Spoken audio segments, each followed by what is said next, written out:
السلام علیکم ناظرین، آپ دیکھ رہے ہیں نیشنل نیوز HD۔ میں ہوں محمد ارسلان اور نظر ڈالتے ہیں آج کی اہم خبروں پر۔ سردارپور سے محمد آصف کی رپورٹ کے مطابق سابق وفاقی وزیر MNA بیرسٹر رضا حیات حراج کے والد مار خضر حیات حراج کی نماز جنازہ ادا آہوں اور سسکیوں کے ساتھ سپرد خاک۔ نماز جنازہ رئیس دارالعلوم کبیروالا مفتی حامد حسن نے پڑھائی۔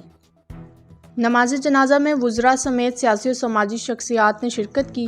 سابق وفاقی وزیر MNA بیرسٹر رضا حیات حراج کے والد MPA بیرسٹر اصغر حیات حراج، MPA سردار اکبر حیات حراج کے والد مار خضر حیات حراج گزشتہ روز انتقال کر گئے تھے۔ ان کی نماز جنازہ چوکی حراج میں ادا کر دی گئی۔ آہوں اور سسکیوں کے ساتھ سپرد خاک کر دیا گیا۔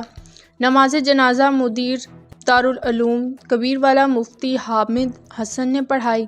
نماز جنازہ میں وزراء، سیاسی سماجی شخصیات سمیت سینکڑوں افراد نے شرکت کی اور آخر میں مرحوم کے ایصال ثواب کے لیے دعائے مغفرت کی۔